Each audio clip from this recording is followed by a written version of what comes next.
Hi again, Doug here from X-Frames FPV, and today, well, I've got a final thoughts video for you.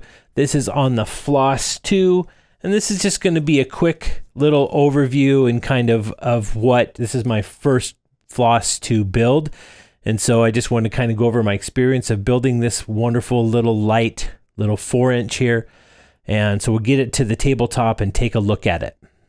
All right, here we go. You know, this is just going to be a short little overview. I'm going to do another video with this as I move forward with the version 2 or the Floss 2. I just haven't, I want to get this video out, and I haven't had time to fly. And so, gosh, you know, that is a constant. Either if I have time to fly, it's just really quick. But recently, man, it's, I'm sure you guys can understand sometimes life gets in the way of flying, and so lately I've just not had time. It was a lot easier when we had longer days, right? Because we had more daylight. Now that now it's kids back in school. Anyways, yeah, I miss flying I was, you know, in the summer a lot of times we were flying every, you know, third day or so. And my gosh, that was so much fun. I had so much fun with my son and some of the guys from the kids from the club over the summer, but we're going to be pushing forward. So this is the Floss 2, and this is built and spec'd for a beginner. And what I've done here is, you know, a lot of people say, well, why would you do a Floss 2 for a beginner? Because it's so fragile. And well, number one, it really isn't, because of, you know, and it's all over the interweb, as they say in the forums, because of the inertia, the lack of inertia with this. They just kind of bounce when they hit, as opposed to really digging in, and so they are really quite durable. And what we've done here to make it even lighter is we're running these 1407 2722 kV motors. Now this is a 4-inch Floss, and normally on a 4-inch, what do we run? Well, we will run a 3000 kV. My go-to favorite motor for the 4-inch is the Hyperlite 2204 3022 motor. Phenomenal motor, and perfect kV for a 4-inch. But on this, we're wanting it to be something that handles better. Well, not really handles better, but is as light as we can get it, so that it's just really easy to fly. And this thing is just absolutely locked in, flies beautifully, and this is going to be a great beginner's drone for my customer in Singapore. For got a couple customers out there, and him and his wife, I built quite a couple for him, and this is for his wife, and so this is going to be perfect for her. We got a little bit of bling on it, not too much. I wish the camera was black, because, you know, I like things to look very all very together, right, as far as the overall colors, and that is off, the orange. But you know what, that's the color of the micro camera.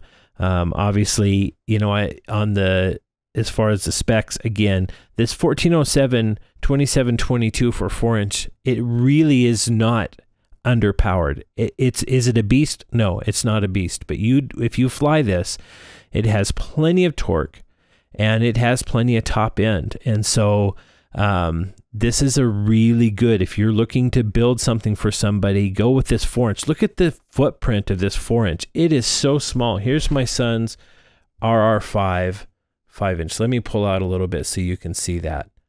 Look at the difference between the size. There is such a difference in the size of these two. And so that makes a difference when you're new and you've got goggles on and you're trying to get in places and that kind of thing. So as far as flight controller and 4-in-1, we ran the DYS setup, and it's a really good setup. I have 30 amp ESC. I go with the 30 because there's no reason not to. It's like, what is it, 0.3 grams or 0.4 grams difference heavier. So we go ahead and go with that. DYS all-in-one flight controller, F4 flight controller, great flight controller, really works well. And then we're running the Tramp, And I've got this ran so that they can adjust it through the stick, so there's no reason to have the extra weight of the dongle. That dongle is a great system, but stick tuning, they won't be doing any tuning, but you know, you can adjust your the frequency, you can adjust how the milliwatts, everything just straight from your radio. So that's what we're doing there. I have reinforced the UFL on this with some Bondix, which is basically a UV activated plastic, and so that's really nice and strong. And then I've installed it inside of this. Make sure you guys can see that well. Installed it inside of this this tab is for the version 1, but it works really well on anything because it's just an added support if you're running this kind of antenna. Actually, it works on anything, you know. So again, Runcam micro camera, and you know, that's pretty much about it. You know, I put a little bit of this neoprene on the bottom. I don't want landing gear on it, adds weight, and it just gets in the way and it ends up coming off. But this will kind of help because we're going to run top mounted batteries. You can see this will help on the landings just to kind of soak up a little bit and not just ding up everything. So, you know, when it comes to the Floss 2, you know, I have, you know, we run the Floss 1. This is primarily my son's. It's both of ours, but we run this one and we have had really good luck. We have ran this thing into trees. We have just done there's been a lot of things happen to this, and it just takes it. These 2206 motors that we had from his RR5 build, we put them on here, and that's actually a really good choice because they have plenty of power, but yet they're really nice and efficient, and you notice that when you're flying this thing. But the original version, you know, it really is, you can even see how much smaller of a footprint this little 4-inch has. The original version, I loved it. My only thing was, you know, sometimes it was a little cramped to build on some of the stuff, especially the first version he came out with was a little more cramped even than when he adjusted the bottom plate on the not the version 2, but just kind of an update. But we love this, had great luck with it. So with the Floss 2, what have we added? Well, we've added some more room. We've added the ability to, if you want to mount your antenna here, we have added that ability. And we've added the ability to run top or bottom mounted battery.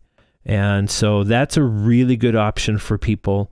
You know, you can see here the difference between, let's see here. Can you see, let me just put these like this. These have basically the same components in them. I think, no, I'm sorry, this is running an F4 from the Hyperlite F4, which is even smaller. So, but you can see there's this versus this. This is more, that's cramped in there, correct? And this has more space. So as a builder, I love that because that means pretty much no matter what components I buy, I don't have to worry about if it's going to fit. It's just going to fit because there's plenty of room behind it. There's plenty of room in front of it.